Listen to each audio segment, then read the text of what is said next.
সকলে মিলে আওয়াজ দিয়া, বিশ্ব নবীর অপমানে যদি না কাঁদে তোমার মন, মুসলিম নয় মুনাফিক, তুমি নবীজির দুশমন। নবীর প্রেমে জীবন দেবে কে আছো নওজোয়ান, তাকবীর তুলে সিংহ শাবক হও তুমি আগুয়ান। তোমার বুকে ঈমানের বল, জবানে আল কুরআন, ভয় কাঁপে কাপুরুষ সব আর গর্ধম শয়তান। জীবনের চেয়ে বুকে আছে বেশি নবীজির সম্মান, কেমনে তুমি থাকবে বসে হলে তার অপমান। তুমি সাচ্চা মুসলমান, নবীর প্রেমে জাগ্রত তুমি নির্ভীক পালোয়ান। তুমি সাচ্চা মুসলমান, ঈমান তোমার ধন, নির্ভীক পালোয়ান। বিশ্ব নবীর ব্যঙ্গ করে পাপিষ্ঠ আর বদনসিব, আমরা তাদের ঘৃণা জানাই ধিকি ধিকি ধিকি শতধিক। জাতিসংঘের কাজ কি তবে দর্শক হয়ে থাকবে চুপ, সাম্প্রদায়িক সম্প্রীতি আজ যাচ্ছে ভেঙে পাচ্ছে লোক। আজকে যারা কুলাঙ্গারির পক্ষপাতী করছো সব, তোমরা কেহ ছাড় পাবে না, শক্ত ধরা পড়বে ঠিক। বয়কট হবে, ধিক্কৃত হবে বিশ্ব জুড়ে, নিন্দা কুড়াবে জাগলে মুসলমান, জাগলে মুসলমান। তুমি সাচ্চা মুসলমান, ঈমান তোমার, নবীর প্রেমে জাগ্রত তুমি নির্ভীক পালোয়ান। তুমি সাচ্চা মুসলমান, নবীর প্রেমে নিষ্ঠ উদার দয়ার আধার রহমাতুল লিল আলামিন। তার অপমান করেছে যারা দুষ্ট ইতর অশালীন, তার পরশের ছোঁয়া পেল ইউরোপ থেকে সুদূর চীন। তার শানে কেউ বললে কথা মানবে না তা এই জমিন। ও কেউ কখনো কোথাও যদি সাহস দেখায় ফেরে মন, মুসলিম জাতি সংঘ গড়ে জবাব দিবে বীর মুমিন। করো ওদের গদি, ভুলের ক্ষমা না চায় যদি, জোরে হাকো আজান, জোরে হাকো আজান। তুমি সাচ্চা মুসলমান, নবীর প্রেমে জাগ্রত তুমি নির্ভীক পালোয়ান। তুমি সাচ্চা মুসলমান, ঈমান তোমার ধন, নবীর প্রেমে লিল্লাহি তাকবীর। দেখেন না আজকাল সমাজের ভিতরে যুবকরা আরে বাপ রে বাপ এমন পোশাক পরে, চুলের ডিজাইন যদি খালি দেখেন আপনার মনে হবে যে এটা মানুষ না, এটা চিড়িয়াখানার কোন জন্তু। দরজা খোলা ছিল পলাশ। আপনি দেখেন ডাইনে ভাই একটু তাকান, একটু ডাইনে ভাই তাকান, এদিকে কোনো চুল নাই, এদিকে কোনো চুল নাই, এদিকে চোখা আছে না, একটু খালি তাকায় দেখলেই বুঝবেন। মানে চতুর্দিকে টাক্কু, উপর দিকে চুল কিছু খুশকু উঠে রয়েছে, তার কালারটাও হইলো ঘোড়ার লেজের মতো কালার। এটা এখন পুরুষরাও যেমন রাখে, অনেক জায়গায় দেখি নারীরাও চুল ছোট করে এখন পুরুষদের মতো রাখে। আজীব হালত। আর প্যান্ট যদি পরে এটার ভিতরে মোটামুটি 10-12টা সিরা দেয়, এটা নাকি স্টাইল। এটা কি স্টাইল? গ্রামের মহিলা মানুষ যখন দেখে ঢাকার থেকে আমার ভাতিজা আসছে, কয় বাবা হুন্ডা অ্যাক্সিডেন্ট করছো কোন জায়গায়? তাহলে কিসের হুন্ডা অ্যাক্সিডেন্ট করছি? কয় যে রানের এখানে সিরা পায়ে সিরা। কয় দৌড় মিয়া, এটা 2500 টাকা দিয়ে বসুন্ধরা সিটি থেকে কিনছি। এটা কয় কি? মানুষগুলো জানতাম ফকিন্নি হইলে সিরা প্যান্ট পরে, তোর মতো বড় লোক মানুষ সিরা প্যান্ট পরলে ও খালা এটা সিরা প্যান্ট না, এটা স্টাইল। এটা কি মনে রাখবেন, উলঙ্গপনার নাম যদি আধুনিকতা হতো, গরু ছাগল সবচেয়ে বড় আধুনিক ছিল। আজকালকার সমাজের মধ্যে তাকওয়া না থাকার কারণে এমন পোশাক পুরুষরা পরতেছে যেটার দিকে তাকাইলেও লজ্জা লাগে। 40 বছর হয়ে গেছে এই দামড়া বুড়া বেটা হাফ প্যান্ট পরে রাস্তায় নামে, ঠিক কিনা বলে? আর মা বোনেরা চিন্তা করছে, পুরুষরা যেহেতু এখন টাকনুর নিচে প্যান্ট পরে, আমরা এখন টাকনুর উপরে সুন্নতটা আদায় করি। এজন্য এখন এই সুন্নতটা আমাদের মা বোনরা আদায় করা শুরু করছে। পুরুষরা পরে নিচে, নারীরা পরে উপরে, নারী পরে পুরুষের পোশাক, পুরুষ পরে নারীর পোশাক। এগুলো সব হলো রাসূল সাল্লাল্লাহু আলাইহি ওয়াসাল্লামের কথা মতো কিয়ামতের আলামত, ঠিক কিনা বলে? আব্দুল্লাহ ইবনে মুবারক রাহমাতুল্লাহি আলাইহির কাছে প্রশ্ন করছেন যে হুজুর, ইসলামের সাহাবা আজমাইনদের খেলাফতের পরে আরেকজন খলিফা ছিলেন, নাম হলো ওমর ইবনে আব্দুল আজিজ রাহমাতুল্লাহি আলাইহি। উনার জামানার খেলাফত কালের অবস্থা এমন ছিল যে হরিণ আর বাঘ একসাথে পানি পান করতো, কেউ কাউকে আক্রমণ করতো না। এটা বুঝেন নাই মনে হয়। আপনারা যদি কোনো পানির পাত্র থেকে হরিণ আর বাঘকে দেখেন, হরিণ ঠিক থাকবে? বাঘ হরিণের উপর আক্রমণ করতো না। তাহলে বুঝেন কতটা শাসনটা ইনসাফওয়ালা শাসন ছিল। ওমর ইবনে আব্দুল আজিজ অনেক ইনসাফওয়ালা শাসক ছিলেন। একদিন কোন এক কথিত আছে উনার, একবার কোন একটা লোক হেঁটে যাচ্ছিল, তো হুট করে তাকায় দেখে একটা প্রাণীর উপরে বাঘ না কোনো একটা সিংহ আক্রমণ করছে। তো ওই বেচারা আফসোস করে বলতেছে, মনে হয় আমার দিল বলতেছে ওমর ইবনে আব্দুল আজিজ ইন্তেকাল করছে, নয়তো কোন প্রাণীর উপরে আক্রমণ করতে পারতো না। তো খবর নিয়ে দেখা গেল ওমর ইবনে আব্দুল আজিজ রাহমাতুল্লাহ আলাইহি ইন্তেকাল করছেন। এটা ছিল ওনার শাসক। আর বর্তমানে আমাদের শাসকদের অবস্থা আমরা নাই বললাম, এটা আমাদের সকলের চোখের সামনে স্পষ্ট। রাজনীতির কারণে, ক্ষমতার কারণে আপন ভাই পর্যন্ত আপন ভাইকে হত্যা করে, ঠিক কিনা জোরে বলেন? আমাদের বর্তমান সময়ের রাজনীতি এর চাইতে নোংরা জিনিস আর জমিনের ভিতরে নাই। কেন যেন আমরা এটাকে নোংরা বানায় ফেলছি? শিখেন, খলিফাদের কাছ থেকে শিখেন। ওমর ইবনে আব্দুল আজিজের ব্যাপারে আব্দুল্লাহ ইবনে মুবারক রাহমাতুল্লাহ আলাইহির কাছে উনার শাগরেদ প্রশ্ন করতেছেন যে খলিফা ওমর ইবনে আব্দুল আজিজ এত বড় সম্মানিত একজন শাসক ছিলেন, বলেন তো ওমর ইবনে আব্দুল আজিজের দাম বেশি না হযরত আমিরে মুয়াবিয়ার দাম বেশি? মুয়াবিয়া কি ছিলেন? সাহাবী ছিলেন। ওমর ইবনে আব্দুল আজিজ কি ছিলেন? শাসক ছিলেন, তাবেঈ ছিলেন। তার ব্যাপারে প্রশ্ন করতেছে, তো ওমর ইবনে আব্দুল আজিজ দামি বেশি নাকি মুয়াবিয়া দামি বেশি? আব্দুল্লাহ ইবনে মুবারক রাহমাতুল্লাহ আলাইহি বলে, আরে পাগল, কার সাথে কি মিলায়? কোথায় মুয়াবিয়া আর কোথায় ওমর ইবনে আব্দুল আজিজ? মুয়াবিয়া যে রাসূল সাল্লাল্লাহু আলাইহি ওয়াসাল্লামের সঙ্গে যুদ্ধের ময়দানে গিয়েছে, ওই যুদ্ধের ময়দানে যে ঘোড়ার উপরে সওয়ার হয়ে গেছে, ওই ঘোড়ার পায়ের খুরের সাথে যে ধুলা ছিল, ওই ধুলার কোনার সমান ওমর ইবনে আব্দুল আজিজের দাম হবে না। কেন? বলে মুয়াবিয়া সরাসরি রাসূলকে দেখনে ওয়ালা একজন সাহাবী, যার ব্যাপারে নবী বলেছেন এরা জান্নাতি, আল্লাহ বলেছেন এরা জান্নাতি। সুতরাং যারা বর্তমান সময়ে সাহাবা আজমাইনদেরকে সত্যের মাপকাঠি মানে না, সাহাবা আজমাইনদেরকে নিষ্পাপ একথা স্বীকার করতে চায় না, এরা রাসূলের খাঁটি উম্মত হয়েছে কিনা এর ব্যাপারে সন্দেহ আছে। রাসূলের প্রত্যেকটা সাহাবী নিষ্পাপ, রাসূল সাল্লাল্লাহু আলাইহি ওয়াসাল্লাম নবীরা নিষ্পাপ। এরপরে নবী বলেন, হ্যাঁ আরেক দল আছে যারা আমার সাহাবীদেরকে দেখেছে। নবী বলেন যারা আমাকে দেখেছে, যারা আমার সাহাবাদেরকে দেখেছে, এরা উভয় আল্লাহ পাকের জান্নাতে ঢুকে যাবে। সুবহানাল্লাহ। সুম্মাল্লাযীনা ইয়ালুনাহুম সুম্মাল্লাযীনা ইয়ালুনাহুম। এই তিন প্রকার মানুষ বাদে এরপর থেকে যত মানুষ আসতেছে, তারা ধাপে ধাপে, যে যত আগে সে তত আগে জান্নাতি, যে যত পরে সে তত পরে জান্নাতি। কারণ আল্লাহ পাক রব্বুল আলামিন কোরআনে বলেন, আস-সাবিকুন আস-সাবিকুন উলাইকাল মুকাররাবুন ফি জান্নাতিন নাঈম সুল্লাতুম মিনাল আউয়ালিন ওয়া কালিলুম মিনাল আখিরিন। আমাদের বর্তমানে কিছু ইমানদার ভাইরা আছে, এরা ইমাম আযম আবু হানিফাকে গালি দিবে, কখনো ইমাম শাফিকে গালি দিবে, কখনো আহমদ ইবনে হাম্বলকে গালি দিবে, কখনো আনোয়ার শাহ কাশ্মীরিকে গালি দিবে, হুসাইন আহমদ মাদানিকে গালি দিবে, বিভিন্ন অর্থাৎ আমাদের আকাবির যারা আগে চলে গেছে এদেরকে গালিগালাজ করবে। অর্থাৎ সে বুঝাইতে চায় ইসলাম আমরাই সঠিকটা বুঝছি, অন্য যারা ছিল এরা তেমন বুঝে নাই। মনে রাখবেন, ধরলাম আপনার কথা অনুযায়ী আমাদের পূর্বপুরুষরা যদি ইসলাম নাও বুঝে, এরা জান্নাতি হয়ে কবরে গেছে, আর আপনি আমি ইসলাম বেশি বুঝার কারণে জাহান্নামী হয়ে যাচ্ছি।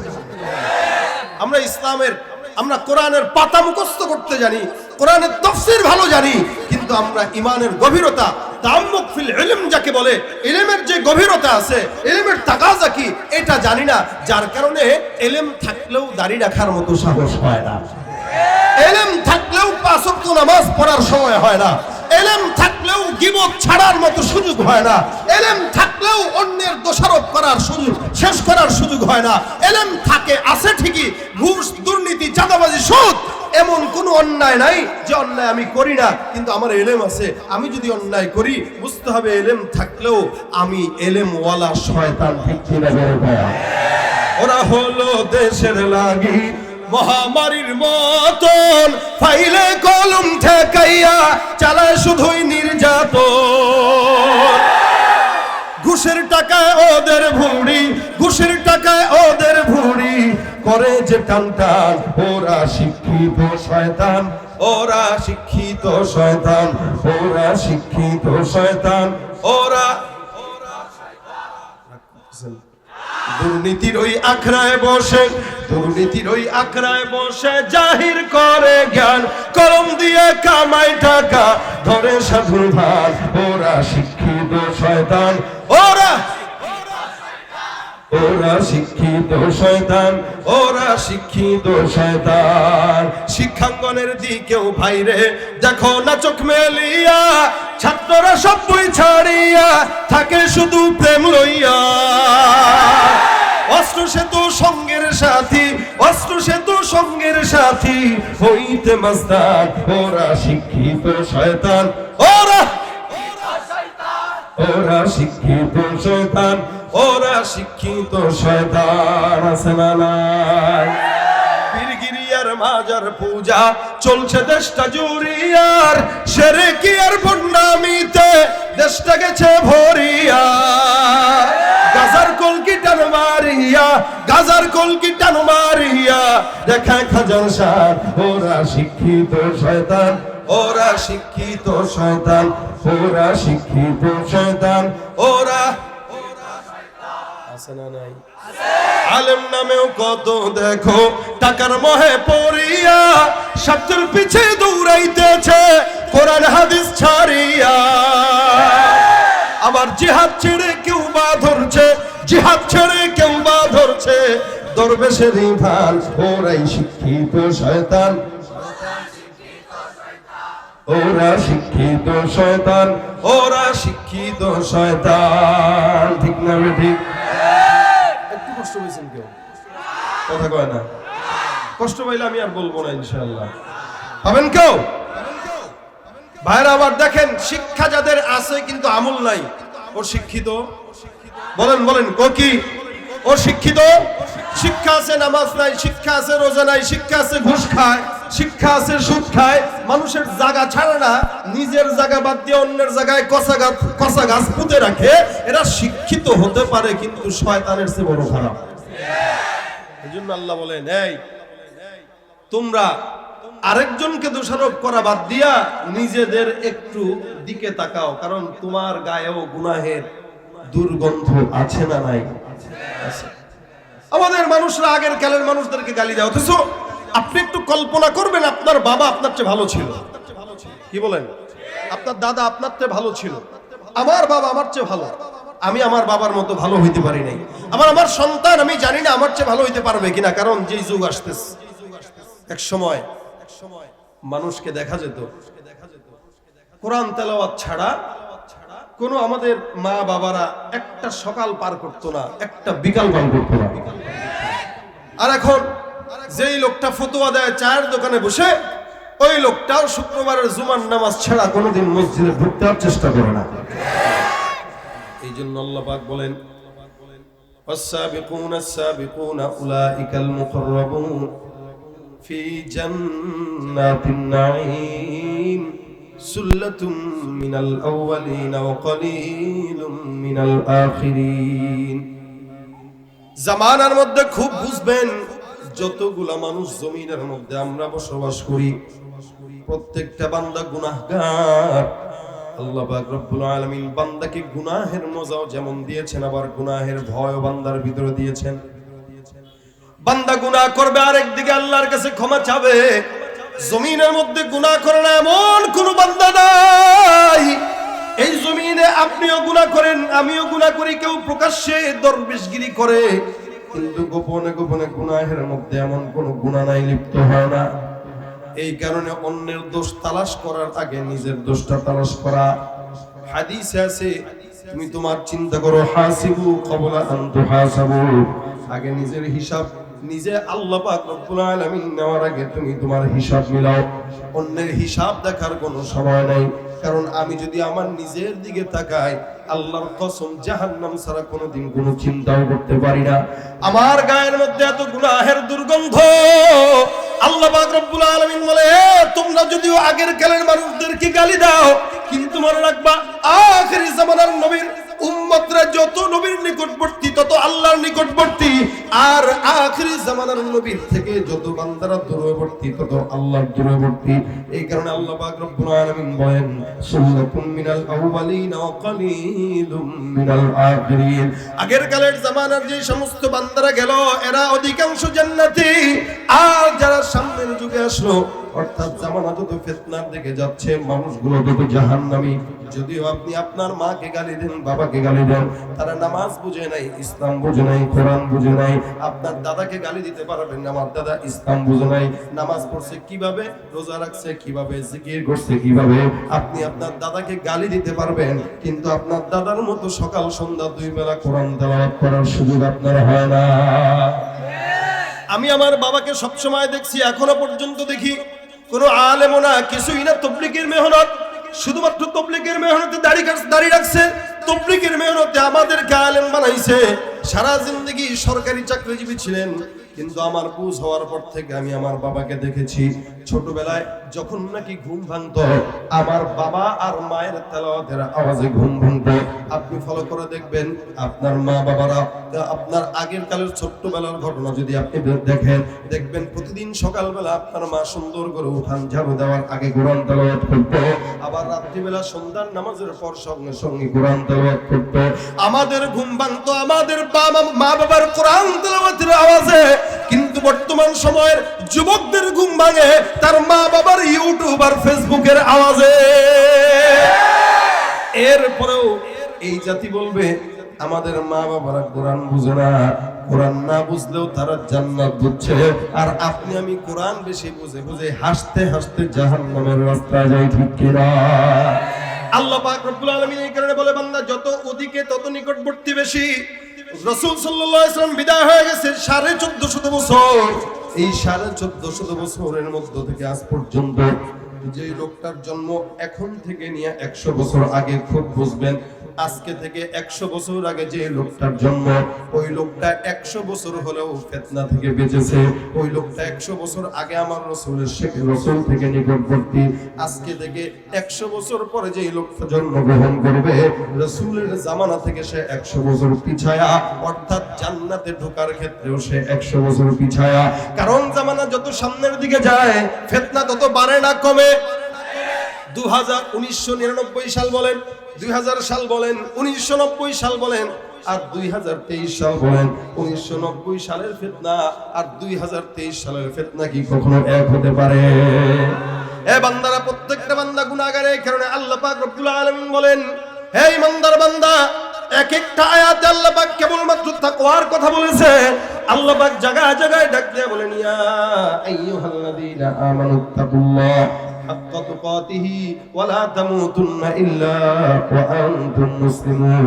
আল্লাহ পাক অন্য আয়াতে বলেন, ইয়া আইয়ুহাল্লাযীনা আমানুত্তাকুল্লাহা ওয়া কুনু মা'আস সাদিকিন। আল্লাহ পাক অন্য আয়াতে বলেন, মাইয়াত্তাকিল্লাহা ইয়াজআল লাহু মাখরাজা। আল্লাহ পাক অন্য আয়াতের মধ্যে বলেন, ইন্নাল্লাহা মা'আল্লাযীনা ইত্তাকাও। এত জায়গায় রব্বুল আলামিন তাকওয়ার কথা কেন বললেন? ঈমানদারদেরকেই কেন তাকওয়ার কথা বললেন? কারণ আল্লাহ পাক রব্বুল আলামিনের বান্দারা যদিও ঈমানদার, কিন্তু ঈমানদারের জন্য ভয়টাও বেশি। কেন? বলে ঈমানদারের কলবের মধ্যে ঈমান থাকার কারণে শয়তান ঈমানদারদেরকে বেশি বেশি ধোঁকা দিতে চায়।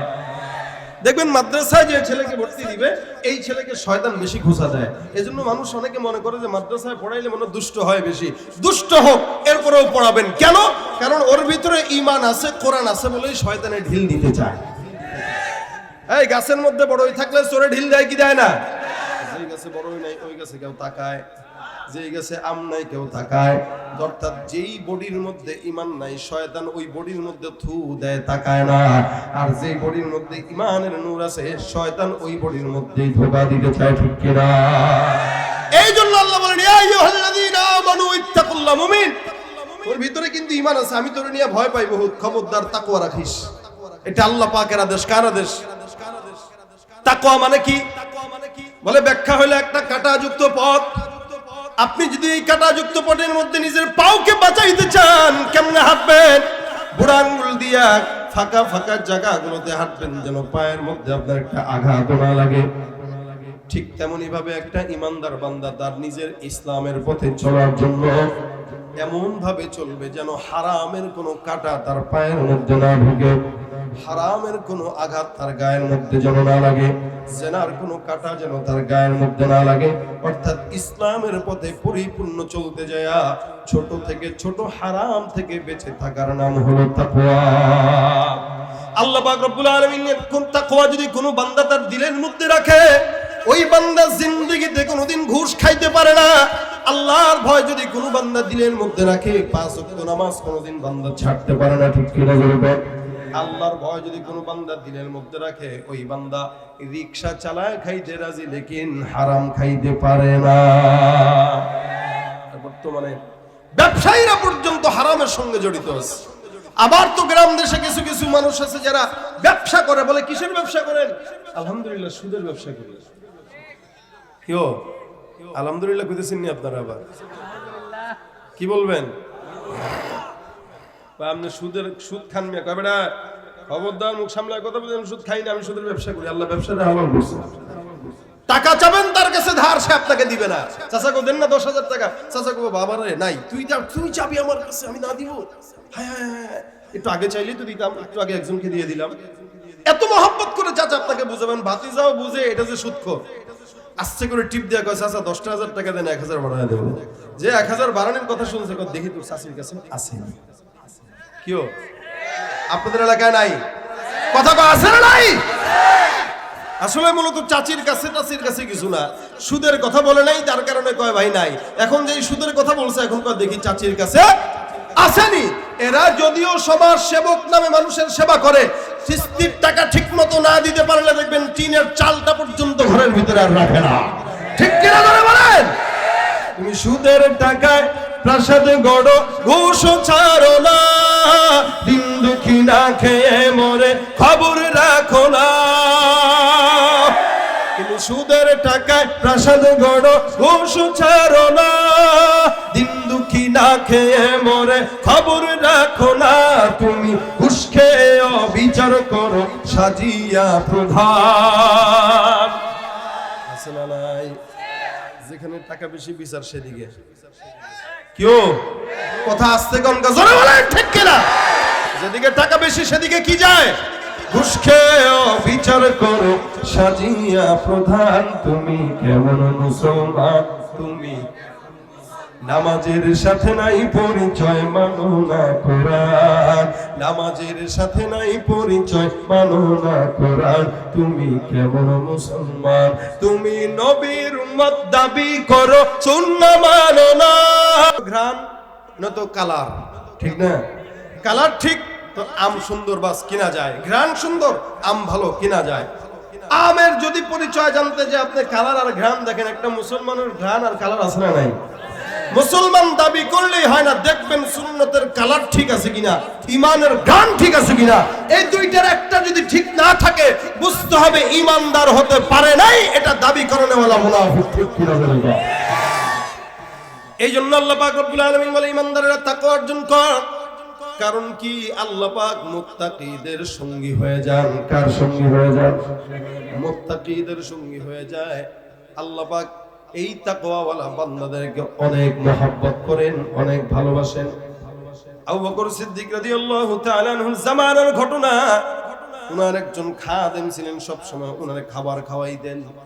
হঠাৎ করে একদিন দুপুরবেলা কিছু খাবার আবু বকর সিদ্দিকের সামনে নিয়ে হাজির হয়ে গেল। খাবারটা আল্লাহর নবীর সাহাবীর সামনে নিয়ে গেলেন। রাসূলের সাহাবী আবু বকর খাবারটা কিনলেন। খাবার খাওয়ার পরে কিছুক্ষণ পরে খাদেম ডাক দেয়া বলে, হুজুর খাবার এটা কোন জায়গা থেকে আসছে জানেননি? বলে কোন জায়গা থেকে? এটা এমন একটা দামি খাবার, এটা আমি খুব কষ্ট করে কামাইছি, চালাকি করে কামাইছি। আবু বকর সিদ্দিক বলে, কিভাবে কামাইছি একটু বলো। ওনার খাদেম বলতেছেন, জাহিলি যুগে আমার কাছে একজন লোক আসছিল, এসে আমারে বলতেছে, ভাই মক্কার ভিতরে ভালো গণককে একটু মানে বলেন তো। আমার মাথায় ধান্দা একটা চিন্তা আসলো যে আমি আজকে একটু গণক সাজাই। আপনি তো ভালো জায়গায় আসছেন, এই মক্কার ভিতরে সবচাইতে ভালো গণক হইলাম আমি, অথচ আমি গণকের গও না। এই বেচারা তো আমার কথা শুনে মাশাআল্লাহ দিলে, ভাই আমার একটু হাতটা একটু দেখে দিবেন ভাই, খুব বিপদে আছি ভাই। আর আমি তার হাতটা দেখে আন্দা গুন্দা, বুঝেন না, সুমন্দা সু কালেক্টর এই হাতটা এমনি নিয়ে দেখে, ভাই রে ভাই আপনার কপাল তো ভাই রাষ্ট্রিকা। ওরে সুবহানাল্লাহ, আপনি এই কপাল নিয়ে আমার কাছে আসছেন? এই বেটা তো মহা খুশি।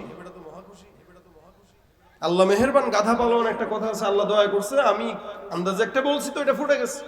এই বেচারা খুব খুশি যে আমি যা বলছি তাই হইছে। ওই খুশিতে সেদিন তার কাছে টাকা ছিল না, আমার খাওয়াইতে পারে নাই। আজকে বহুদিন পর দেখা, সে আমার এই খাবারগুলো কিনে দিয়েছে, বিশাল মজার মজার খাবার। এই খাবারটা হুজুর আমি আপনারে দিছি।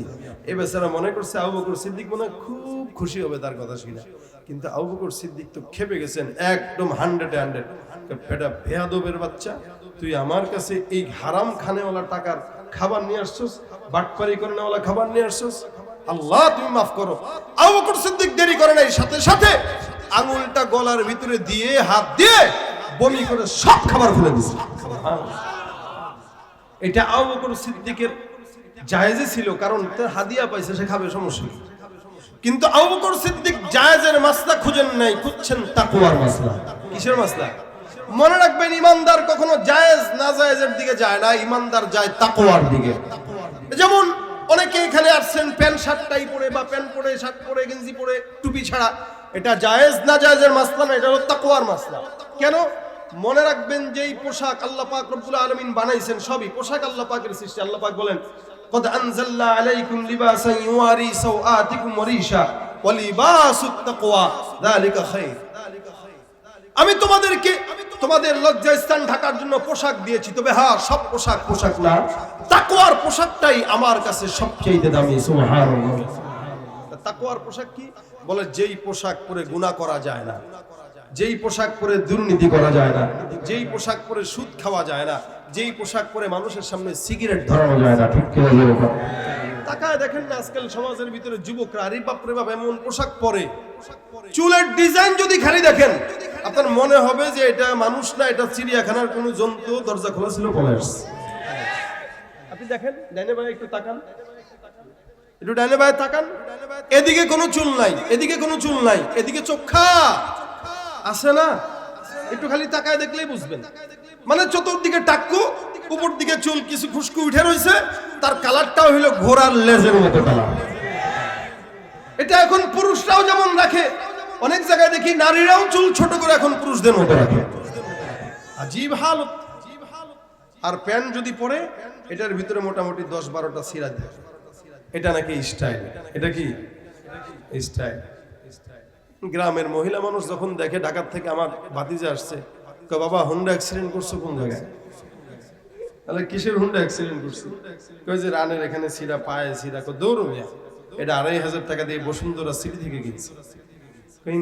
এটা কয় কি? মানুষগুলো জানতাম ফকিন্নি হইলে সিরা প্যান্ট পরে, তোর মতো বড় লোক মানুষ সিরা প্যান্ট পরলে ও খালা, এটা সিরা প্যান্ট না, এটা স্টাইল। এটা কি? মনে রাখবেন, উলঙ্গপনার নাম যদি আধুনিকতা হতো, গরু ছাগল সবচেয়ে বড় আধুনিক ছিল। আজকালকার সমাজের মধ্যে তাকওয়া না থাকার কারণে এমন পোশাক পুরুষরা পরতেছে যেটার দিকে তাকাইলেও লজ্জা লাগে। 40 বছর হয়ে গেছে এই দামড়া বুড়া বেটা হাফ প্যান্ট পরে রাস্তায় নামে। ঠিক কিনা বলে? আর মা বোনেরা চিন্তা করছে, পুরুষরা যেহেতু এখন টাকনুর নিচে প্যান্ট পরে, আমরা এখন টাকনুর উপরে সুন্নতটা আদায় করি। এই জন্য এখন এই সুন্নতটা আমাদের মা বোনরা আদায় করা শুরু করছে। পুরুষরা পরে নিচে, নারীরা পরে উপরে, নারী পরে পুরুষের পোশাক, পুরুষ পরে নারীর পোশাক। এগুলো সব হলো রাসূল সাল্লাল্লাহু আলাইহি ওয়াসাল্লামের কথা মতো কিয়ামতের আলামত। ঠিক কিনা বলে? এই জন্য ইমানদার কখনোই জায়েজ খুঁজবে না। মনে রাখবেন, টাকনুর নিচে কাপড় পরা হালাল না হারাম? জায়েজ না না জায়েজ? আর টাকনুর উপরে পরা জায়েজ না না জায়েজ? জায়েজ। বরং এটাই তাকওয়া। কিন্তু এটা মনে রাখবেন, এই টাকনু পর্যন্ত জায়েজ, অর্থাৎ যে টাকনু পর্যন্ত জায়েজ, টাকনুর নিচে গেলেই কিন্তু এটা হারাম। তার মানে জায়েজের সীমানা যেখানে শেষ, হারামের সীমানা সেখান থেকে। তো সুতরাং জায়েজের মাসলা খুঁজেন কেন? জায়েজের মাসলা যে খুঁজে ওরা হারামে জড়ায়। ইমানদার সব সময় খুঁজবে তাকওয়া। আবু বকর সিদ্দিক এই জায়গাটায় জায়েজ খুঁজতে পারতেন, কিন্তু উনি খুঁজছেন তাকওয়া। কারণ তাকে একজন হাদিয়া দিছে, উনি খাইতেই পারে, কিন্তু উনি বললেন না, যেহেতু এটার ইনকাম, এটার মূল জিনিসটা হলো হারাম, আমি আবু বকর সিদ্দিক কোনোদিন হারাম এক বিন্দু পরিমাণ আমার দেহে ঢুকবে এটা আমি সহ্য করতে পারি না। এটা আবু বকরের তাকওয়া। এইজন্য আল্লাহ পাক বলেন, ইত্তাকুল্লাহ হাক্কা তুকাতিহি, আল্লাহর ভয় অন্তরের মধ্যে রাখো, ভয় করার মতো ভয় করো। ভাইরা আমার, জমিনের মধ্যে গুনাহ করতে মন চায় তো চিন্তা করেন, আনতা আবুদাল্লাহ কাআন্নাকা তারাহ। ইবাদত যদি করেন, ইবাদতের ক্ষেত্রেও চিন্তা করবেন আপনার ইবাদতের মধ্যে আপনি আপনার মালিককে দেখেন। আর যদি আপনি আপনার মালিককে না দেখেন, এই চিন্তা করবেন, ফাইল্লাম তাকুন তারাহু ফাইন্নাহু ইয়ারাক। নামাজ পড়তেছেন, রোজা রাখতেছেন, যাকাত দিতেছেন, প্রত্যেকটা হালতে দেখেন কে? এই ভাই, চুরি করলেও দেখে কে? ডাকাতি করলেও দেখে কে? যুবকরা গুনাহ করলেও দেখে কে? স্কুলের বারান্দায়, পার্কের বেঞ্চের মধ্যে বসে পড়ালেখার নামে, কোচিং এর নামে ডেটিং করলে দেখে কে? আল্লাহ পাক রব্বুল আলামিন এমন একজন আল্লাহ, যিনি বান্দার প্রত্যেকটা আমল ঈমান বান্দার জন্য আল্লাহ পাক লিপিবদ্ধ করে রাখেন। যার কারণে কোনো বান্দার যদি দিমাগের মধ্যে তাকওয়া থাকে, আল্লাহর প্রত্যেকটা জমিনের কাজের মধ্যে বান্দা ফিকির করবে, আমার আসমানের মালিক আমাকে দেখতেছে, সুতরাং এমন কোনো কাজ করা যাবে না যেই কাজের মাধ্যমে আসমানের রবের কাছে আমার হিসাব দেওয়া লাগে। ভাইরা আমার, খুব বুঝবেন, ওমর রাদিয়াল্লাহু তাআলা আনহুর জামানার ঘটনা বর্ণনা করি। ইসলামের কত নম্বর খলিফা একটু বলেন তো? আস্তে আস্তে কয়রা? দ্বিতীয়। ওমরকে দেখলে শয়তানও কি পাইতো? ভয় পাইতো। হযরত ওমরের যুগে একদিন ঘর থেকে বের হবেন, বিবিকে ডাক দিয়া বলেন, গভীর রাত, বিবি তরবারিটা হাতের মধ্যে দাও, একটু বের হই। বিবি ডাক দিয়া বলতেছে, কোথায় যাবেন? বলে, তোমার হক আদায় করলাম, আল্লাহ পাকের হক আদায় করলাম, এখন জনগণের কিছু হক আছে। বর্তমান সময়ে আমাদের দেশের অধিকাংশ সেবকরা আছে যারা সমাজের বড় বড় মাথাওয়ালারা, 10 জন থেকে 5 জন 7 জনের অবস্থাই এমন, যারা সমাজের মধ্যে সেবক নামে এই জনগণের টাকা চুরি করে ইউরোপ আমেরিকার মধ্যে বিশাল বড় বড় প্রাসাদ বানায় আছে। এরা হইল সমাজের সেবক নামে হইল খাদক। ঠিক কিনা জনগণ? ওমরের থেকে শিখেন কেমনে রাষ্ট্র চালাইতে হয়। ওমর রাদিয়াল্লাহু তাআলা আনহু রাত্রিবেলা বের হইলেন, উনার চিন্তা, জমিনের মধ্যে কোনো বান্দা কোনো চুরি যদি করে, আমি ওমর নিজের চোখে দেখবো, পরে বিচার হবে। যার কারণে মুখটা ঢেকে তরবারিটা হাতের মধ্যে নিয়ে বের হয়ে গেছে। হযরত ওমর ফারুক বের হওয়ার পর হঠাৎ করে হাঁটতে হাঁটতে মরুভূমির মাঝখানে যায়। মরুভূমির মধ্যে যখন হযরত ওমর চলে যায়, হঠাৎ করে দূর থেকে একটা আওয়াজ ওনার কানে ভেসে আসে। হযরত ওমর রাদিয়াল্লাহু তাআলা আনহু শুনতেছেন কোনো একটা ঘর থেকে এমন সুন্দর একটা গানের আওয়াজ। উনি চিন্তা করলেন, গানটা কেমন গান, একটু শুনে দেখি। আরো কাছে গেলেন, চিন্তা করলেন গানটার আওয়াজ কোন জায়গা থেকে আসে, একটু ফলো করা দরকার। হঠাৎ করে মনে হলো ওই যে একটা ঘর দেখা যায়, ওই ঘরের থেকেই এই গানের আওয়াজ আসতেছে। তবে এমন কোন গান নয় যে গানটা আল্লাহর গান বলে, এই গানটা নোংরা গান, নোংরা ভাষায় একটা মহিলা তার মিষ্টি সুর দিয়া গানটা পড়তেছে। এলাকার মধ্যে রাত 3টার দিকে যদি কোনো ঘর থেকে একটা নারী এই গানটা গায়, ফাইটটা যায়, বুক ফাইটটা যায়। যদি এলাকার ওই গভীর রাতে কোনো খারাপ বখাটে ছেলে এলাকার মধ্যে দিয়ে হাঁটে, বলেন তো ওই মেয়েটার ঘরের মধ্যে হামলা করার সম্ভাবনা আছে না নাই? কারণ কি? কারণ ওই মেয়েটা আমারে ডাকতেছে, মেয়েটা আমারে খারাপ গান, আমাদের দেশে আছে না ফাইটটা যায়, এই সমস্ত খারাপ গান যারা গায় এদেরকে আমাদের দেশে পুরস্কার দেওয়া হয়। আর যারা কোরআনের তেলাওয়াত করে সারা বিশ্বে চ্যাম্পিয়ন হয়ে দেশের মান রক্ষা করে, কোনদিন দেখলাম না এদেরকে 2-4টা পুরস্কার দিয়ে সরকারি তরফ থেকে গাড়ি অথবা ফ্ল্যাট দেওয়া হয়েছে, এটা দেখা যায় না। আর যারা 6-4 না মারতে পাইরা লজ্জায় মাথা খেয়ে দেশের ভিতরে বিড়ালের মতো ঢুকে, এদেরকে ফিরি ফিরি প্রতি মাসে বেতন দেওয়া হয়। ঠিক কিনা জোরে কর? এই হইল এদের অবস্থা। আজকে বাংলার জমিনে নোংরামির বিচার আছে, নোংরামির সম্মান আছে, হক আর হক্কানিয়াদের সম্মান নাই। বেচারা শুনতেছেন খারাপ খারাপ গানের আওয়াজ আসে, এমন মধুর সুর দেখবেন বাঁশির সুর যদি রাত্রেবেলা গভীর দূর থেকে ভেসে আসে, এই বাঁশির সুরটা বড় করুণ লাগে, প্রেম প্রেম ভাব জাগায়। মানুষ নিজেও জানে না কার জন্য প্রেম লাগে, কিন্তু প্রেম লাগে মনে। এই কারণেই তো গানের সুর সম্পূর্ণ হারাম। কি বলেন? হারাম। যদি সেটা আল্লাহর শানে হয়, রাসূলের শানে হয়। কারণ সাহাবা আজমাইনরাও এমন কয়েকজন সাহাবী ছিলেন যারা আমার রাসূল সাল্লাল্লাহু আলাইহি ওয়াসাল্লামের সঙ্গে যুদ্ধের ময়দানে গেলে কাফেরদেরকে বিপ্লবী সঙ্গীত কবিতার মাধ্যমে প্রকম্পিত করতেন, ঠিক কিনা? আবার একই জিনিস যদি শুধুমাত্র প্রেমিকার জন্য হয়, তাহলে ওইটা কি? হারাম। মহিলাটা গান গাইতেছেন প্রেমিকার জন্য, নোংরা নোংরা কথা দিয়া তোলে। কি গান? ওমর রাদিয়াল্লাহু তাআলা আনহু কান পেতে শুনেন। মহিলাটা বলতেছে সুন্দর করে, তাতাওয়ালা হাদাল লাইল ওয়াসওয়াদা জানিবুহু ওয়া আররাকানি ইদলা খলিলা উলাইবুহু। এই গভীর রাত, অন্ধকার রাত, এত দীর্ঘ রাত, মহিলাটা বলতেছে এই দীর্ঘ রাতে আমার সঙ্গে রাত্রিবেলা এমন একজন সঙ্গী নাই যার সঙ্গে আমি খেলবো। বলেন তো এই শব্দটা শুনতে ভালো লাগে না খারাপ লাগে? খারাপ লাগে না? মহিলা বলতেছে রাত গভীর, রাত অন্ধকার, দীর্ঘ রাত, রাত শেষ হইতেছে না, আহারে আমার সাথে যদি একজন মানুষ থাকতো যার সঙ্গে আমি একটু খেলাধুলা করতে পারতাম। এটা মহিলা বলতেছে। আবার পরের লাইন আবার এটাও বলতেছে, ফালাউলা হিদারুল্লাহ লা শাইআ মিসলুহু লাযুযিআনিস সারীরি জাওয়ানিবুহু। যদি আল্লাহর ভয় জমিনের মধ্যে, দিলের মধ্যে না থাকতো, আল্লাহর কসম যেই খাটের মধ্যে শুয়ে আছি এই খাটটা স্থির থাকতো না, আওয়াজ দেওয়া শুরু করতো। বলেন তো বিবাহিত যারা আছে বুঝছেন কি বুঝছেন না? বুঝছেন নি? কথাই বুঝে না এরা। বুঝলে বুঝ পাতা, না বুঝলে বাস ওটা নিয়েই সাদিয়া খান। আজকালকার জোয়ানরা, মুরব্বীরা বুঝা লাগে না, এই সমস্ত কথাবার্তা শুনলে আমাদের 8-10 বছরের ছেলেরাও বুঝে। ইউটিউবের কল্যাণে এখন আর কেউ ছোট নাই, সব বুড়া। সব কি বুড়া? মেয়েটা এই গান গাইতেছে, ওমরের মেজাজ খারাপ হয়ে গেছে। হযরত ওমর দরজার সামনে বলে, এই দরজা খোল। দরজা খোলে না। হযরত ওমর ঘরের পিছনের দরজা দিয়া দেয়াল টপকা ভিতরে ঢুকছেন। আপনাদের কাছে কি মনে হয় হযরত ওমর রাদিয়াল্লাহু তাআলা এই কাজটা কি ঠিক করছেন? আস্তাগফিরুল্লাহ, আমরা বলার অপেক্ষা রাখি না। হযরত ওমর করছেন এই কাজ, পিছন দিয়া টপকা ঘরের ভিতরে ঢুকছেন। ঢুকে বলতেছেন, এই এত বড় সাহস, ওমরের জামানায় রাতের অন্ধকারে তাহাজ্জুদের সময় নোংরা গান গাইতেছো তুমি কে? তোর নামে বিচার হবে হযরত ওমরের কাছে। কে বলতেছেন এটা? ওমর বলতেছে। মহিলা তো আর জানে না এটা যে ওমর, কারণ তখন তার ইউটিউব ছিল না, ফেসবুক ছিল না, দেখলে হুজুর আমি আপনারে চিনি। কেউ ঠিক না? সালাম দেওয়ার আগে হুজুর একটা সেলফি, মুসাফা করার আগে হুজুর কেমন একটা সেলফি। বেটা তোর চিনি না জানি না, সেলফি কিসের? আবার কিসের সেলফি? সেলফি আবার অনেকে তো তুলে তুলে আবার বলে, হুজুর আপনার সাথে একটা ছবি তুলে যদি আল্লাহরে দেখায় জান্নাত পাওয়া যায়। নাউযুবিল্লাহ। মানে হাসতে হাসতে আমরা জাহান্নামের রাস্তায় যাইতেছি, আমাদের হুঁশ নেই। আল্লাহ হেফাজত করুক, বলেন আমিন।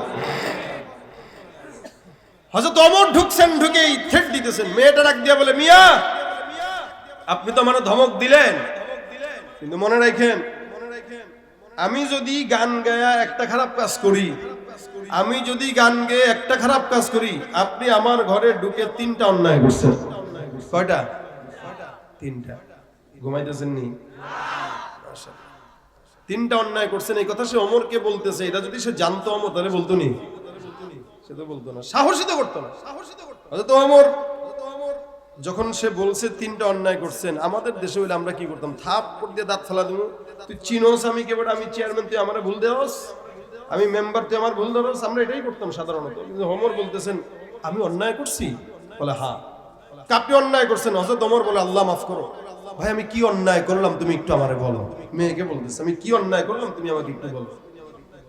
ঢুকাই বলছেন, আপনারা মনে করেন না এটা সামনাসামনি। হযরত ওমর ঢুকে সর্বপ্রথম যেটা বলছেন, ভাই লাইট বন্ধ কর, তুই যেন আমারে না দেখোস, আমি যেন তোরে না দেখি, কেউ কাউরে দেখা যাবে না, পর্দার আড়ালে থাকো। কেন তুমি এই গান গাও? তো মেয়ে বলতেছে আমি অন্যায় একটা করলে আপনি করছেন।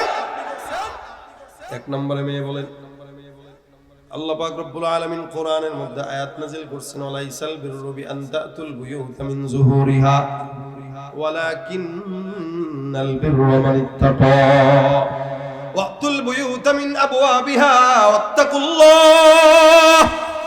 আল্লাহ পাক রব্বুল আলামিন বলে, হে ইমানদার, কারো ঘরের মধ্যে যদি ঢোকা লাগে খবরদার ঘরের পেছন দিয়া ঢুকবা না, এটা তোমাদের জন্য কোনোদিন কল্যাণ বয়ে আনবে না। যদি কারো ঘরে ঢোকা লাগে পিছন দিয়া নয়, ওয়াতুল বুয়ুতা মিন আবওয়াবিহা, তোমরা তোমাদের গর্দার দরজা দিয়া, সামনের দরজা দিয়া তোমরা ইমানদারদের ঘরে ঢুকো। আর ঘরে ঢুকতে যায় একমাত্র ভয় করো কাকে? এখানেও তাকওয়া। মেয়েটা এবার ডাক দিয়া বলতেছে, এটা বলে আপনার প্রথম অন্যায়। ওমর আসমানের দিকে হাত তুলে ডাক দিয়া বলে, আল্লাহ, আমি ওমরের মতো একজন আমিরুল মুমিনিন এমন একটা অন্যায় করলাম, আমি নিজেও জানি না। মেয়েটা যদি ধরায় না দিত আমি তো বুঝতামও না এমন একটা অন্যায় আমি রাগের মাথায় করে ফেললাম। মেয়েটা আবার ডাক দেয়া বলে, আপনার 2 নাম্বার অন্যায় হলো এটা। বলে কি? মেয়ে বলতেছেন, ইয়া আইয়ুহাল্লাযীনা আমানু লা তাদখুলু বুয়ুতান গায়রা বুয়ুতিকুম হাত্তা তাস্তানিসু ওয়া তুসাল্লিমু আলা আহলিহা। এই ইমানদাররা, তোমরা যখন কেউ কারো ঘরের মধ্যে ঢুকবা, আমি আল্লাহ পাক রব্বুল আলামিন তোমাদেরকে আদেশ করলাম, একজন আরেকজনের ঘরে যখন ঢুকবা তোমরা অনুমতি নাও, সালাম দাও। সালাম ছাড়া, অনুমতি ছাড়া একটা সন্তান যেন তার মায়ের ঘরে না ঢুকে। সুবহানাল্লাহ। এই আদেশটা দিবেন কে? আমরা হুটহাট করে একজনের ঘরে ঢুকে যাই, আমি আমার বন্ধু মানুষ তো ঢুকতে আবার অনুমতি লাগে? আল্লাহ কয় অনুমতি দাও, একে অনুমতি লাগে? আজীব হাল। আরে মায়ের ঘরে ঢুকতেও আল্লাহ বলছেন অনুমতি নাও। বোনের ঘরে ঢুকবা, অনুমতি নাও। শিক্ষকের কামরায় ঢুকবা, অনুমতি নাও। এটা আপনার 2 নাম্বার অন্যায়। হযরত ওমর বলে, আল্লাহ, এটার জন্য তোমার কাছে ক্ষমা চাই, তুমি মাফ করে দাও। এবার মেয়েটা ডাক দেয়া বলে, 3 নাম্বার অন্যায়। আল্লাহ পাক কোরআনের মধ্যে বলেন, ইয়া আইয়ুহাল্লাযীনা আমানু ইজতানিবু কাসীরাম মিনাজ-যন্ন ইন্না বা'দাজ-যন্নি ইসমুন ওয়া লা তাজাসসু ওয়া লা ইয়াগতাব বা'দুকুম বা'দা। এই যে কথাটা এখন আমি বললাম, এই কথাটা ইমানদারদের অনেক পছন্দের একটা গুনাহ। ইমানদারদের পছন্দের গুনাহ। আপনারা বলবেন ইমানদারদের পছন্দের গুনাহ আবার কি?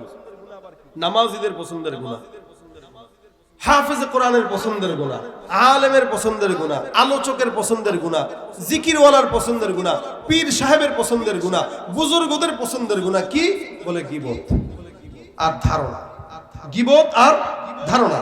আল্লাহ বলেন, খবরদার কেউ তোমরা মুমিন একে অন্যের ব্যাপারে খারাপ ধারণা রাখবা না, কারণ অধিকাংশ ধারণাই পাপ। অধিকাংশ ধারণা কি? দূর থেকে দেখে, কোনোদিন দেখাও হয় নাই, চিনিও না, জানিও না, আন্দাজে তার উপরের অবস্থা দেখেই একটা ধারণা করে কথা একটা বলে দিলাম। এটা যে অন্যায়, এটা যে খারাপ, এটা কল্পনাও নাই, বরং এটাকে ইবাদত মনে করতেছি, এটাকে দায়িত্ববোধ মনে করতেছি। শুধু তাই না, আল্লাহ পাক বলেন, ওয়ালা ইয়াগতাব বা'দুকুম বা'দা, কেউ কারো গীবত করবে না, কারণ আইয়ুহিব্বু আহাদুকুম আইয়াকুলা লাহমা আখিহি মাইতান ফাকারিহতুমুহ। তোমরা কি পছন্দ করো একজন মুমিন আরেকজন মুমিন ভাইয়ের গোশত খাবা? দাও মৃত ভাইয়ের গোশত। বলেন তো, কেউ মৃত ভাইয়ের গোশত খাইতে পছন্দ করেন? কিন্তু গীবত তো ঠিকই করে। এই গীবতটা ঈমানদারদের পছন্দের একটা গুনাহ। এরা এটাকে ঈমান মনে করে করে। বাস, আমি একজনেরটা করতেছি, আরেকজন আমারটা করতেছে, এমনকি স্টেজে বসেও করতেছি, মসজিদের ভিতরে বসে করতেছি, জুমার বয়ানে বসে করতেছি, জায়গায় জায়গায় বসে করতেছি। এটা যে গুনাহ, গুনাহকে গুনাহ মনে করতেছি না, বরঞ্চ এটাকে ইবাদত মনে করে দেখতেছি। সুতরাং আল্লাহ পাক রব্বুল আলামিন বলেন, এগুলো বান্দার জন্য করা হারাম, এগুলো বান্দার জন্য করা হারাম। হ্যাঁ, নিজের সমালোচনা করা উচিত। আমি কি, আমার অন্যায় কি, এটা আমি আমার নিজেকে বলবো এবং নিজেকে শুধরাবো, আরেকজনকে নয়। এই মেয়েটা ডাক দিয়ে বলতেছে, আপনি আমার ব্যাপারে বাহির থেকে গান শুনেই খারাপ ধারণা করে ঘরে ঢুকছেন, কিন্তু আপনি জানেন না যে আমি কেন এই গানটা গাইতেছি। আপনি আমার অন্তরের অবস্থা জানেন না। না জেনে আন্দাজে মন্তব্য করার কারণে আপনি 3 নাম্বার গুনাহে অপরাধী হয়ে যায়। আচ্ছা, তো ওমর বলে, আল্লাহ আমার ভুল হয়েছে, মাফ করে দাও। আল্লাহ আমার ভুল হয়েছে, মাফ করে দাও। হযরত ওমর মাফ চাইলেন। এবার 3 নম্বরে মেয়েকে ডাক দিয়ে বলতেছেন, মেয়ে, বুঝলাম আমার এই অন্যায়গুলো হয়েছে, কিন্তু এখন তুমি বলো, তুমি ঘরের ভিতরে বসে বসা এরকম নোংরা নোংরা গান কেন বলতেছো? এবার মেয়েটা ডাক দিয়ে বলতেছে, হযরত ওমর আমিরুল মুমিনিন, আমার স্বামীর সঙ্গে বিয়ে হয়েছে 1 বছর হয়ে গেল।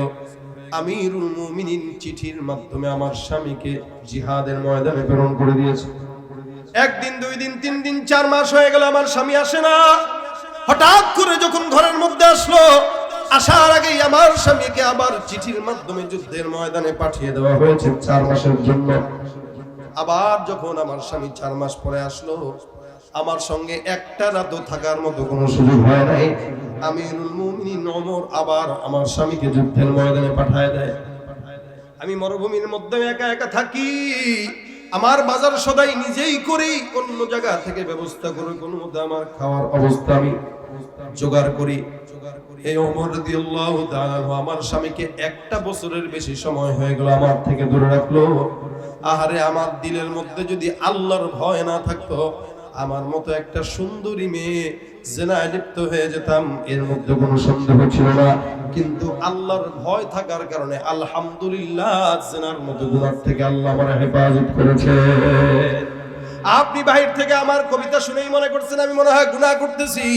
মনে রাখবেন, আল্লাহর কসম, আমি যে বলছি পালাউলা হিদারুল্লাহ, আল্লাহর সতর্কতা, আল্লাহর ভয় যদি অন্তরের মধ্যে না থাকতো, তাহলে আমার ঘরটা আজকে গুনাহে পরিপূর্ণ হয়ে থাকতো। আমি আমার আল্লাহর ভয়ের জন্য আমি গুনাহ করি না, কিন্তু আপনি আমার ব্যাপারে ধারণা করে অন্যায় আমার থেকে বেশি করেছেন। আপনার যদি ওমরের সঙ্গে কথা বলার সুযোগ হয়, ওমরকে বলে দিয়েন সেজন্য আমার স্বামীকে ফেরত দিয়ে দেয়। এই মেয়েটা এই কথাটা বললো কার কাছে? ওমর চলে গেল ঘরের মধ্যে। ফজরের নামাজ আদায় করার পর, নামাজের পর এবার আল্লাহ ওমরের মেয়ে হাফসার কাছে যায়, ডাক দেয়া বলে, হে হাফসা, বলো দেখি একটা প্রশ্ন করব। প্রশ্নটা হলো, একজন স্বামী তার মেয়ে, একজন মেয়ে তার স্বামীকে রেখে কয়দিন থাকতে পারে?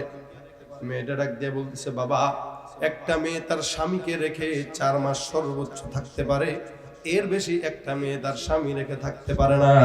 ওমর বলে, আল্লাহ মাফ করে দিও, আমি যদি তাই হয়, এই ওই গতকালের রাত্রের মেয়েটার উপর আমি ওমর জুলুম করেছি।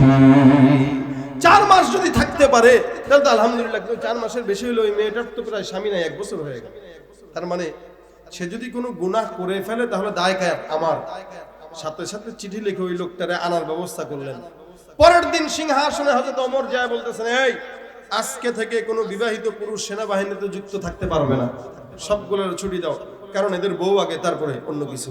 এরা বোর সাথে সময় দিবে, আর কেউ যদি যায়ও সর্বোচ্চ 4 মাস সে যুদ্ধের ময়দানে থাকবে, এর বেশি থাকবে না। 4 মাস পরে আবার ঘরে আসবে। এই কারণে তবলিগেও যদি যেতে হয়, 1 ছাল দেন, 1 চিল্লা দেন, সমস্যা নেই, 1 ছালে যাওয়া দরকার নাই, আসেন আবার যান। কারণ আমাদের বর্তমান সময়ে ফিতনা এত বেশি লাগছে, 1 সপ্তাহের জন্য বউকে রেখে যাবেন, দেখবেন বউ আর আপনার ঘরে নাই, আরেকজনের কাছে চলে গেছে। সুতরাং আপনার বিবির দোষ দিয়ে লাভ কি? আপনারও তো দোষ আছে, আপনি বউকে রেখে দিক সেদিক ঢং ঢং করে ঘুরছেন, বউরে কখনো মজার কথা বলেন নাই, বউর সঙ্গে ভালোবাসার আবদার করেন নাই। এখন বউ আপনার থেকে ভালোবাসা না পায়া পাশের বাড়ির আরেকজনের সাথে ভালোবাসা পাইছে, তার সাথে ভেঙে গেছে। দোষ আপনারই, তো বউর কি দোষ? এই জন্য এই জায়গাটা মহব্বতের জায়গা। তো আমার কথা এটা না, কথা হলো এটা, তাকওয়া কতটুকু থাকলে একটা মেয়ে 1টা বছর স্বামীর জন্য অপেক্ষা করে, আর হযরত ওমর রাদিয়াল্লাহু তাআলা আনহু কতটুকু আল্লাহর ভয় থাকলে এই চিন্তা করে গোটা সৈন্যবাহিনীর গেটআপটাকে চেঞ্জ করে 4 মাস পর্যন্ত ছুটি মঞ্জুর রাখে। এরপর আর কোনো মানুষ জিহাদের ময়দানে থাকতে পারবে না, বাস চলে আসবে। এই জন্য আল্লাহ বলেন তাকওয়ার সবক, কারণ আল্লাহ পাক মুত্তাকিদের সাথে থাকে। মুত্তাকি যদি কেউ হয় 5 ওয়াক্ত নামাজ জামাতে পড়বে, মুত্তাকি যদি কেউ হয় মিথ্যা কথা, লাগু কথাবার্তা দিয়ে তার জবান দিয়া বলবে না, মুত্তাকি যদি হয় সে কোনোদিন ফাহিশা কথাবার্তা বলবে না, মুত্তাকি যদি কেউ হয় সে কোনোদিন অন্যের দোষ চর্চা করবে না, মুত্তাকি যদি কেউ হয় সে কোনোদিন অন্যের হক নষ্ট করবে না। অর্থাৎ একটা মুত্তাকি সে জিন্দেগিতে এমন এমন কাজ এমন ভাবে করবে যেন কাঁটাযুক্ত পথে হাঁটতেছে, এখান থেকে সে নিজেকে বাঁচাবে। এখন এখানে আমরা যারা আছি, আল্লাহ পাকের ভয় অন্তরে আমরা ঢুকাইতে পারবো তো ইনশাআল্লাহ? আল্লাহ বলেন, কই যাবা? আহুয়া মাআকুম আইনামা কুনতুম, তোমরা যেখানেই যাও আমি আল্লাহ আছি। এমন কোন কাজ বান্দা করতে পারে না যে কাজ আল্লাহ দেখে না, প্রত্যেকটা কাজ আল্লাহ দেখে। সুতরাং আপনি আমি তাকওয়ার পোশাকটাও যদি অন্তত গায়ে লাগাইতে পারি তাহলে মুত্তাকি কিছুটা হইলেও হওয়া যায়। কেন? মানুষ পোশাকের কারণে অনেক সময় গুনাহ করে। আপনার যেই পোশাকটা আপনাকে তাকওয়া শিখায় না, ওই পোশাক পরে তো আপনি সিগারেট টানতে পারবেন। বলেন তো, জুব্বা পাগড়ি পরে কেউ কি বিড়ি ধরাইতে পারে? পারে না।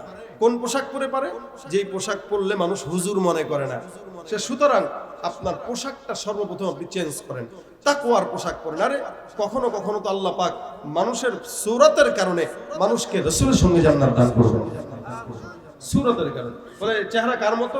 বলে মুহাম্মদুর রাসূলুল্লাহর মতো। যাও রাসূলের সঙ্গে কি জান্নাত দেব। শুধুমাত্র রাসূলের মতো চেহারা রাখবেন, বাস এনাফ। হ্যাঁ, আপনি বলবেন আমল দরকার নেই। আর আমি আমল দিয়া কয়জন জান্নাতে গেছে? এক সাহাবী বলতেছেন, হুজুর আমার তো আবু বকরের মতো আমল নাই, আমার ওমরের মতো আমল নাই, ওয়ালাকিন্নী উহিব্বুল্লাহ ওয়া রাসূলা। আমার আবু বকর ওমরের মতো আমল না করতে পারলেও আমি আল্লাহর রাসূলকে মহব্বত করি। নবী বলেন, ইন্নাকা মা'a মান আহবাবতা, তোমার মহব্বত যার সঙ্গে, তুমি হাসর হবে তার সঙ্গে। সুবহানাল্লাহ।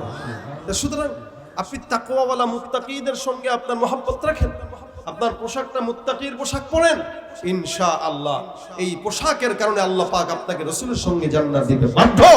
কেন? আপনার পোশাক আর মুহাম্মদুর রাসূলুল্লাহর পোশাক মিলে গেছে। সুতরাং যাও রাসূলের সঙ্গে জান্নাতে চলে যাও। এজন্য নবী বলেন, এই আল্লাহর কাছে যদি প্রিয় হতে চাও, মানুষদের মধ্য থেকে বেশি ইবাদত গুজার হতে চাও, তো ইত্তাকিল মাহারিম, যত হারাম আছে এগুলো থেকে নিজেরা বাঁচাও। নামাজ পড়তেছেন, আরেকদিকে গুনাহ করতেছেন, বরাবর কোনো ফায়দা নেই।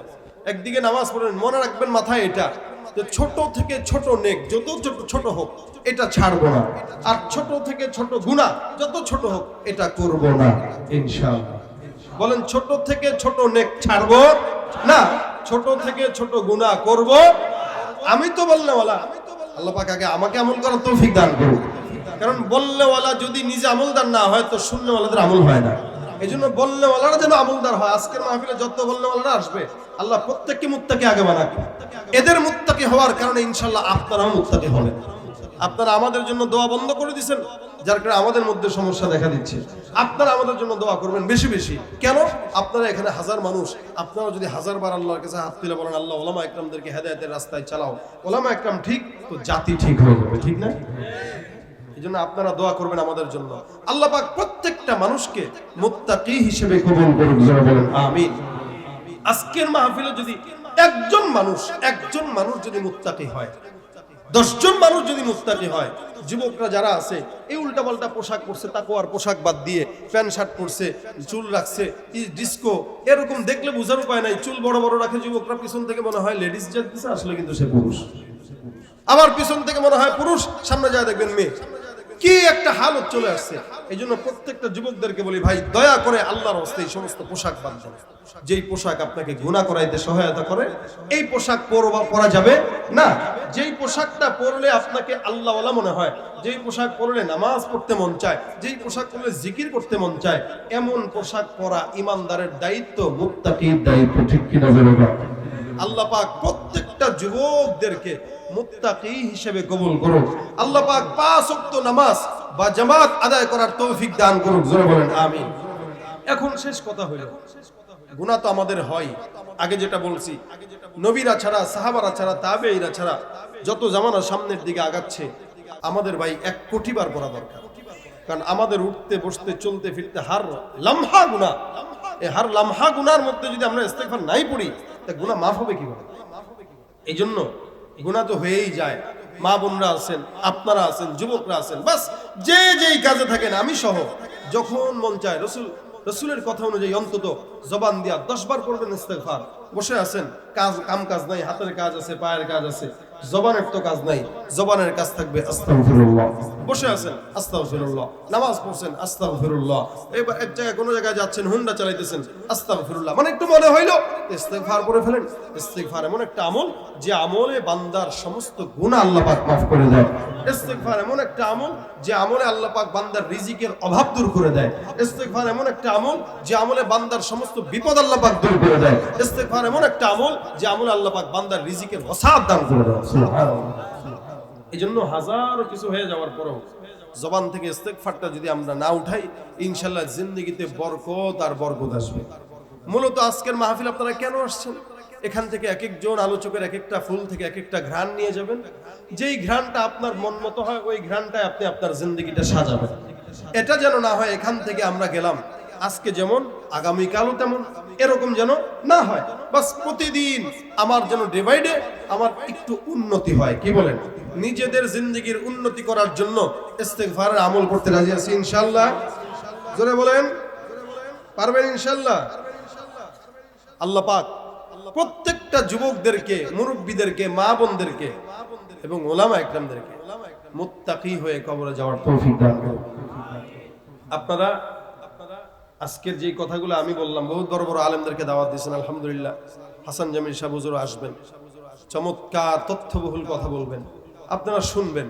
তবে আমার এই ভাঙা ভাঙা কথা যদি একজন মানুষ এখান থেকে নিতে পারেন, আমি সহ, ইনশাল্লাহ আমি ঘরে বসে থাকবো, আপনারা পড়বেন, সওয়াব হবে আমার। এটা হলো আমার ধান্দা। আমি আমার ধান্দা করলাম, আমি আমার অবস্থা আপনাদেরকে বললাম। এখন আপনারা যদি করেন সওয়াব আমিও পাবো, আপনারা যদি আবার অন্য কাউকে বলেন ওই সওয়াব আপনারাও পাবেন। আল্লাহ পাক আমাদের সকলকে আমল করার তৌফিক দান করুন। এখন সকলে মিলে, যেহেতু এতগুলো মানুষ আপনারা বসছেন, আপনাদের সকলকে মিলে আমি একটা গজল গাবো ইনশাআল্লাহ। না, আমি আপনাদেরকে স্বতঃস্ফূর্ত পাই নাই, আপনারা চুপচাপ শুনছেন মনোযোগের সঙ্গে, এটা ভালো আলহামদুলিল্লাহ। কিন্তু চুপচাপ শোনার পাশাপাশি মাঝে মাঝে একটু কথাবার্তাও বলা লাগে, নয়তো আমি মনে করবো কাপাসিয়ার মানুষদেরকে আমি মনে হয় বুঝাইতে পারতেছি, ঠিক না? যদি বুঝে থাকে, খালি বুঝি কন আপনি কই শিখছেন এগুলো মিয়া, বুঝি কন আপনি কি ঘোড়ার ডিম বুঝছেন? বুঝলে তো জায়গায় জায়গায় সুবহানাল্লাহ বলুন, কি ঠিক না? আপনি সুবহানাল্লাহ যেহেতু আপনার মুখ দিয়ে বের করতে পারেন না, তার মানে আপনি বুঝেন নাই কোন জায়গায় সুবহানাল্লাহ বলতে হয়। খালি বুঝি। এজন্য যখন যেই আলোচক আসবে, যদি আল্লাহ পাকের বরত্ব শুনেন তাহলে বলবেন সুবহানাল্লাহ, আল্লাহু আকবার, কি ঠিক আছে? যখন এটা বললে সওয়াব হয় না গুনাহ হয়? সওয়াব হয় আলহামদুলিল্লাহ। যাক, আমারটা শেষ, এবার অন্য যারা আসবে তাদেরকে তাদের মতো সার্ভিস দিবেন। সকলে মিলে আওয়াজ দিয়া, বিশ্ব নবীর অপমানে যদি না কাঁদে তোমার মন, মুসলিম নয় মুনাফিক, তুমি নবীজির দুশমন। নবীর প্রেমে জীবন দেবে কে আছো নওজোয়ান, তাকবীর তুলে সিংহ শাবক হও তুমি আগুয়ান। তোমার বুকে ঈমানের বল, জবানে আল কুরআন, ভয় কাঁপে কাপুরুষ সব আর গর্ধম শয়তান। জীবনের চেয়ে বুকে আছে বেশি নবীজির সম্মান, কেমনে তুমি থাকবে বসে হলে তার অপমান। তুমি সাচ্চা মুসলমান, নবীর প্রেমে জাগ্রত তুমি নির্ভীক পালোয়ান। তুমি সাচ্চা মুসলমান, ঈমান তোমার ধন, নির্ভীক পালোয়ান। বিশ্ব নবীর ব্যঙ্গ করে পাপিষ্ঠ আর বদনসিব, আমরা তাদের ঘৃণা জানাই ধিকি ধিকি ধিকি শতধিক। জাতিসংঘের কাজ কি তবে দর্শক হয়ে থাকবে চুপ, সাম্প্রদায়িক সম্প্রীতি আজ যাচ্ছে ভেঙে পাচ্ছে লোক। আজকে যারা কুলাঙ্গারির পক্ষপাতী করছো সব, তোমরা কেহ ছাড় পাবে না, শক্ত ধরা পড়বে ঠিক। হবে ধিকৃত হবে বিশ্ব জুড়ে, নিন্দা কুড়াবে জাগলে মুসলমান, জাগলে মুসলমান। তুমি সাচ্চা মুসলমান, ঈমান তোমার, নবীর প্রেমে জাগ্রত তুমি নির্ভীক পালোয়ান। তুমি সাচ্চা মুসলমান, নবীর প্রেমে